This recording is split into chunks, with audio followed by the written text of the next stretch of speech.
영천 유생 민봉조에게 아들이 있었는데 혼인한 지 1년도 못 되어 죽었다.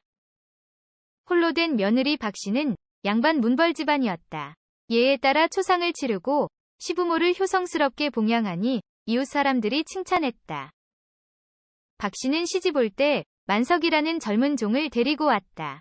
민씨 댁은 언제나 빈궁했지만 박씨가 몸소 길쌈을 하고 종에게 나무에 오고 물을 길어오게 해 시부모의 아침 저녁 끼니를 한 번도 거르지 않게 했다. 이웃에 김조술이라는 자가 살았는데 역시 양반으로 행세했고 재산이 수만금이나 되는 부자였다. 그는 울타리 틈으로 우연히 박씨의 미모를 보고는 속으로 탐을 냈다. 하루는 민생이 출타하려고 조술의 집에서 방한모를 빌려갔다. 조술은 민생이 집에 없는 틈을 타서 달밤에 그 집으로 살금살금 들어갔다. 이때 박씨는 자기 침실에 혼자 있었다.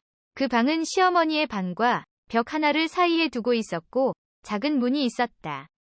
잠에서 깨어난 박씨는 창밖에서 나는 신발 소리를 들었고 창틈으로 달빛 아래 사람 그림자가 어른거리는 것을 보았다. 수상하고 겁이 나서 몰래 일어나 문을 열고 시어머니 방으로 들어갔다. 시어머니가 이상하게 여기자 박씨가 그 이유를 조용히 말해주었다. 시어머니와 며느리는 일어나서 마주보고 앉았다. 만석은 조술집 여종의 남편이었다.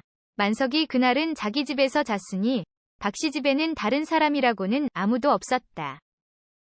갑자기 밖에서 어떤 사람이 소리 질렀다. 박과부는 나와 정을 통한 지 오래되었다. 속히 나와라. 시어머니가 큰 소리로 동네 사람들을 불렀다.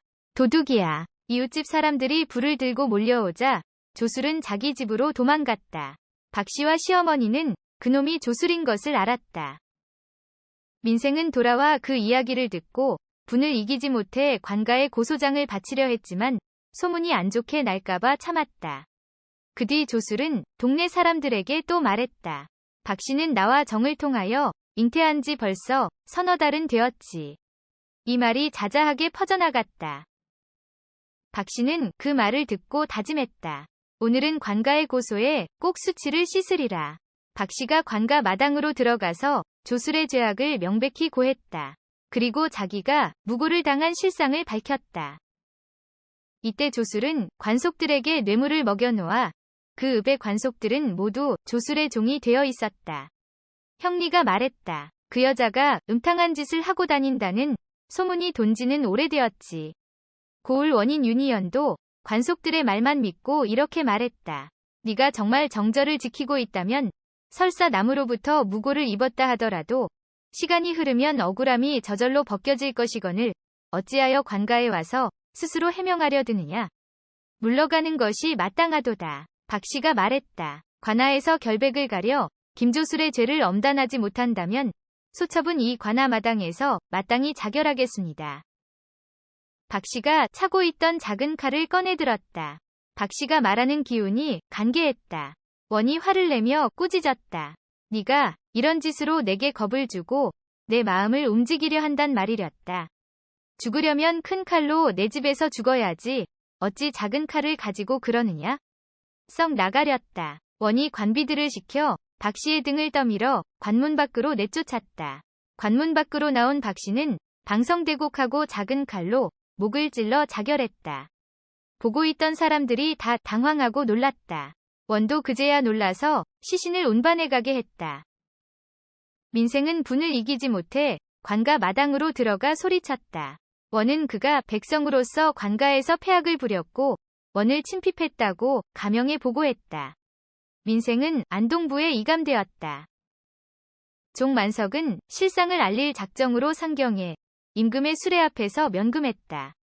임금이 해당 도에서 사실을 조사해 보고하라는 명을 내리니 판부에서 조사를 했다. 조술은 동네 사람들과 영읍의 하급 관리들에게 수천금의 뇌물을 먹여놓았다. 그래서 그들은 박씨가 자결한 것이 아니라 임신했다는 소문이 부끄러워서 약을 먹고 죽었다고 말했다. 또 약을 파는 할미와 상인도 그렇게 증언했는데 이들 역시 조술이 뇌물을 먹여놓았던 것이다. 옥사는 쉽게 결판나지 않아 4년이나 끌게 되었다. 민씨 집안에서는 박씨의 시신을 염하지 않았고 관뚜껑도 덮지 않았다. 이 원수를 갚고 나서 염을 다시 하여 장사 지내리라.